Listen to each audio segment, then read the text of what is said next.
Welcome to The Making of a Nation, American History in VOA Special English. I'm Steve Ember. This week in our series, we conclude the story of the 37th President of the United States, Richard Nixon.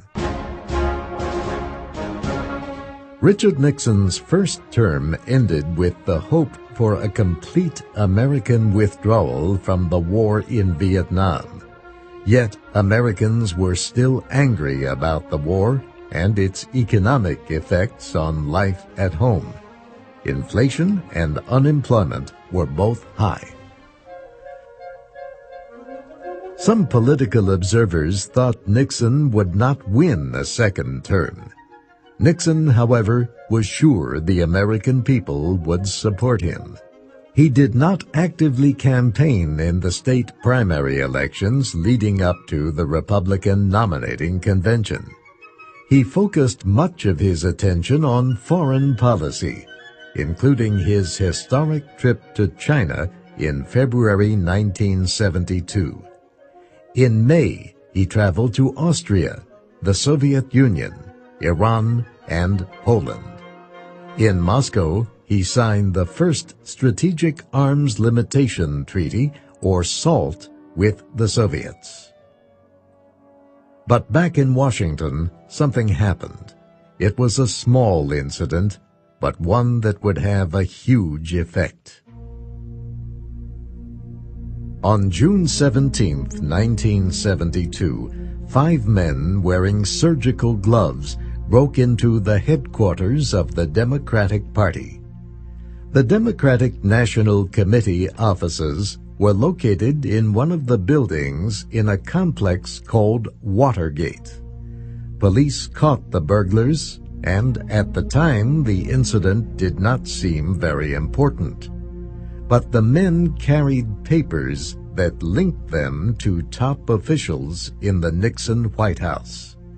The question was, did the president know what was going on?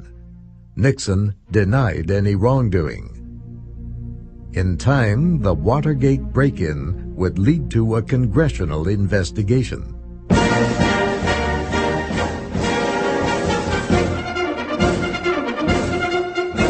But in the summer of 1972, attention focused on the presidential nominating conventions. Democrats met in Miami Beach, Florida, and chose George McGovern, a senator from South Dakota, as their candidate for president. The Republicans also met in Miami Beach and, as expected, nominated Richard Nixon for a second term. McGovern, a liberal, attacked Nixon for his policies on Vietnam. However, Nixon easily won the 1972 election. He defeated McGovern, carrying 49 of the 50 states. But the shadow of Watergate would not go away.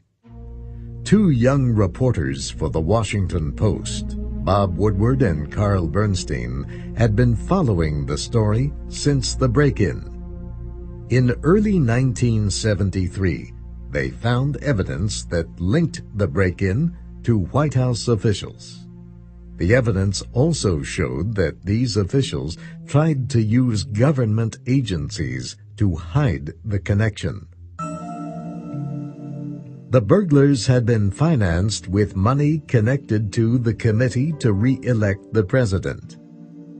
Pressure grew for a full investigation. In April, President Nixon ordered the Justice Department to carry it out.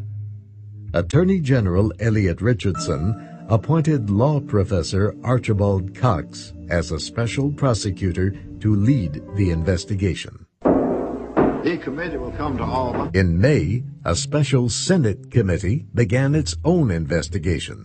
A former White House lawyer, John Dean, provided the major evidence. It is my honest belief that while the president was involved, that he did not realize or appreciate at any time the implications of his involvement. And I think that when the facts come out, I hope the president is forgiven. By July, the public learned that President Nixon had made tape recordings of some of his discussions and telephone calls. The Senate committee asked him for some of the tapes. Nixon refused.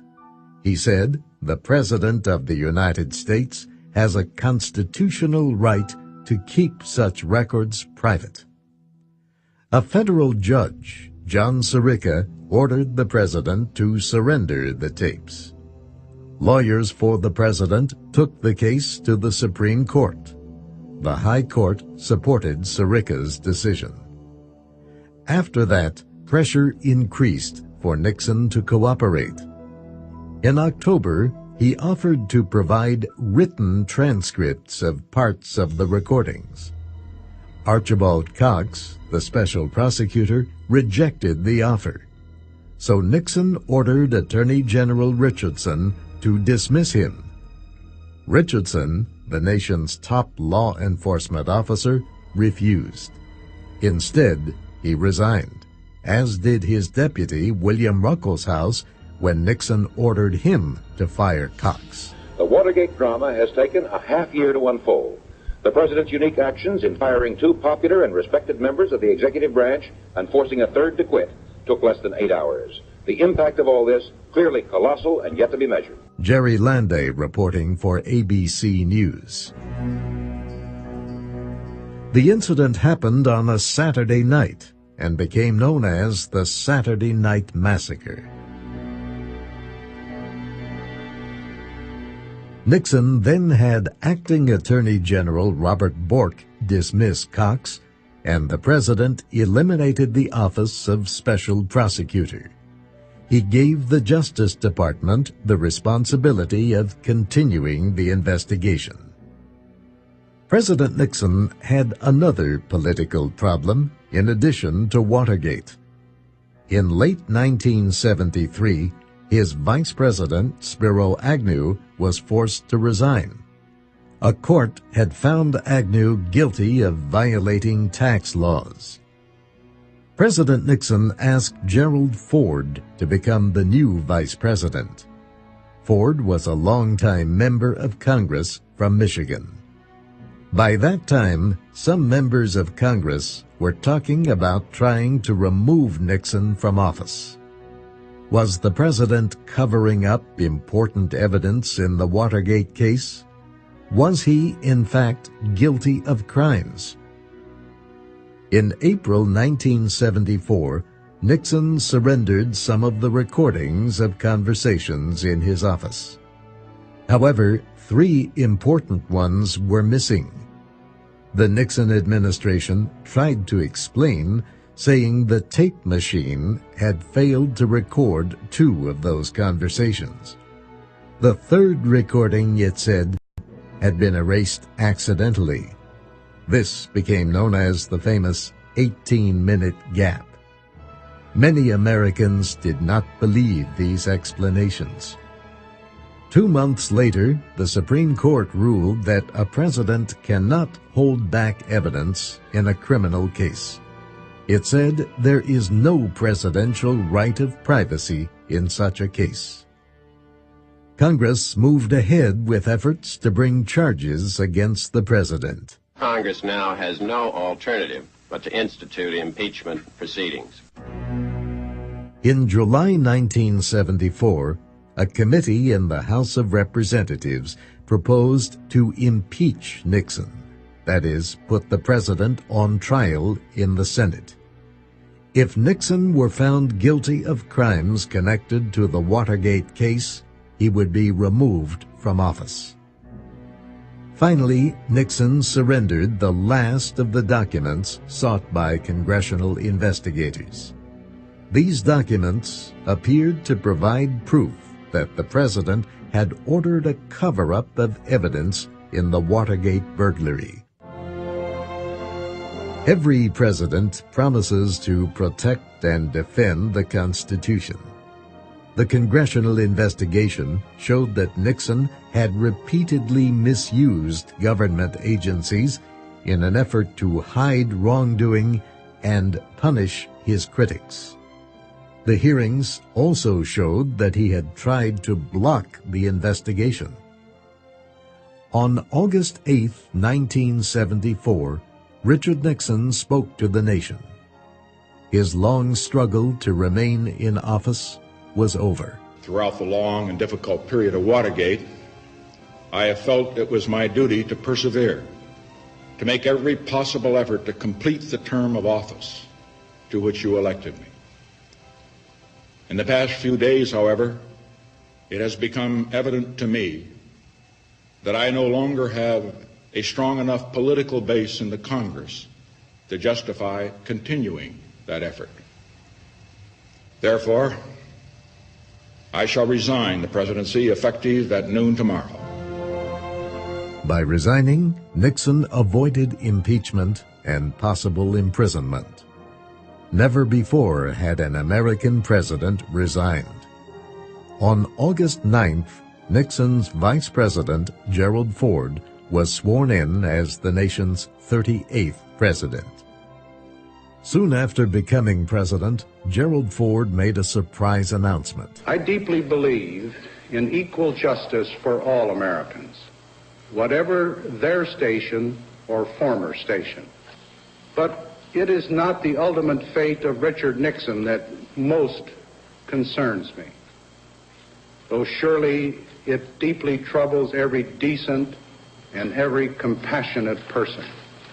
My concern is the immediate future of this great country. He pardoned Richard Nixon. Many Americans criticized Ford for doing this, but the new president believed he had good reason.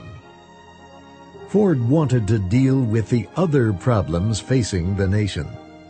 He did not want Watergate to go on and on, but the investigation did go on.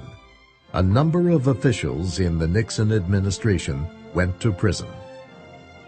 The effects of Watergate on public opinion and public policy would be felt for years to come. For example, Congress passed laws designed to prevent an administration from using its power to punish opponents. Nixon's abuses also led Congress to order government agencies to provide more information about their intelligence-gathering activities. Nixon's actions violated the basic trust between the American public and their elected officials. It led to more aggressive reporting by a new generation of journalists hoping to follow in the footsteps of Woodward and Bernstein. Their coverage of Watergate won a Pulitzer Prize, one of journalism's top awards, and led to a movie based on their book, All the President's Men.